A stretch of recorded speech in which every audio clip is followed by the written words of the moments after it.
네, 이번 시간 페이지 242 지도성 이론부터 같이 공부하도록 합니다. 우리 지도성 이론이라고 하면 세 가지 크게 분류할 수 있는데요. 특성 이론, 행동 이론, 상황 적응 이론이라고 해서 이 세 가지로 얘기할 수가 있어요. 그래서 특성론적 접근이다라고 보면 1940년대였죠. 리더라고 하는 사람은 특별히 자질을 갖고 태어난다.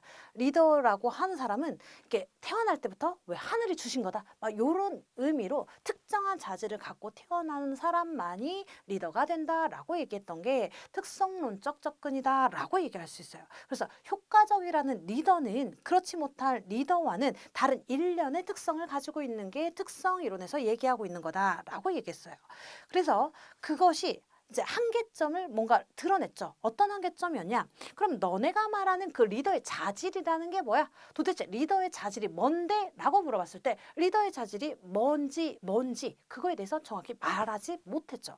그리고 가장 중요한 자질에 대한 언급도 없었거니와 그런 모든 자질을 지닌 인간이 현실에서는 존재하지 않았다는 게 한계점이다라고 얘기했어요. 그러니까 그 다음 이론으로 무엇을 얘기했냐?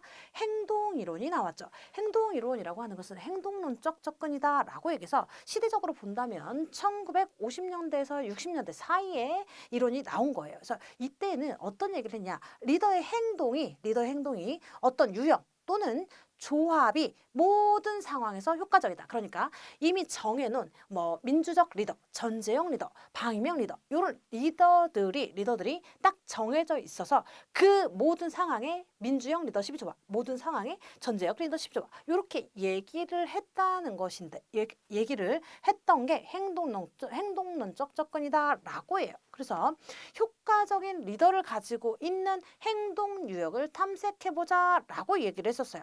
이 행동론적 접근에 해당하는 리더십 이론이 어떤 거이냐면 2차론적 리더십이라고 해서 2차론적에 전제형 리더십이냐 민주형 리더십이냐 요것이 포함되고요. 3차론적에서는 리더의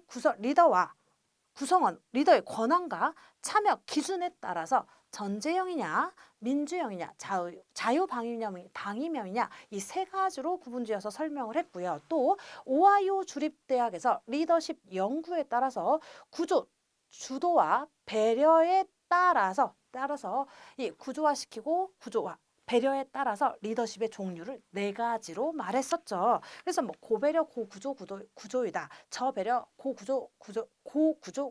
구도이다라고 했을 때 거기에 알맞은 리더십이 따로 있다라고 얘기를 했었고요. 그 다음 블레이크와 모턴의 관리격자 이론이라는 게 나왔죠. 관리격자 이론이라고 하는 것은 생산과 인간에 대한 특성을 가지고 5개 유형에 대해서 리더십을 말을 했었죠. 그래서 뭐 팀형이냐, 타협형이냐, 인기형이냐, 무관심형이냐 이런 것들에 대해서 얘기를 했던 것들이 다 행동론적 접근 이론에 포함되는 이론이다라고 얘기할 수 있고요. 그 다음에 마지막으로는 뭐가 나왔냐면 야, 그런데 너희들이 말한 리더십이 언제나 효과적인 건 아닌 것 같던데?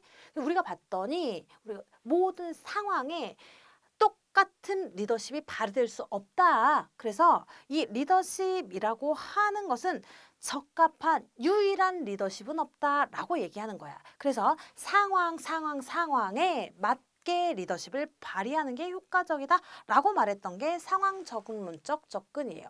그래서 상황 적응론적 접근은 몇 년대 시대적으로 본다면 1970년대 이후에 나온 이론이다라고 얘기할 수 있고요. 리더십의 유형과 상황과의 관계를 기술했다라고 얘기할 수가 있습니다. 그래서 이 상황 적응론적 접근에 해당하는 상황론적 이론이다라고 하면 제일 유명한 피들러의 상황 적합성 이론이 여기에 해당이 돼요. 상황 적합성 이론에서는 무엇가 얘기 나왔죠? 상황의 호의성, 그죠? 그리고 LPC 점수에 따라서 이 리더가 리더십을 발휘할 때의 방향이 달라진다라고 얘기했었어요. 그래서 LPC 점수가 높냐, 낮냐에 따라서 관계 지향형이냐, 과업 지향형이냐 이렇게 설명했던 게 피들러의 상황 적합성 이론이다라고 얘기했고, 그다음에 두 번째로 나왔던 게 하우스와 미첼의 경로 목표 이론이다라고 했어요. 경로 목표 이론이다라고 하면 이거는 동기부여 이론에서 나오는 브룸의 기대 이론을 기초로 해서 만든 이론인데요. 이 구성원들의 기대 목표라고 하는 것은 경로를 말하는 거고, 유의성은 목표에 대한 매력, 이 유의성에 따라서 영향을 미치는 정도에 따라서, 그러니까 구성원들의 기대와 유의성에 영향을 미치는 정도에 따라서 리더십이 다르게 발휘된다라고 얘기했던 게 하우스와 미첼의 경로 목표 이론이다라고 얘기할 수가 있어요.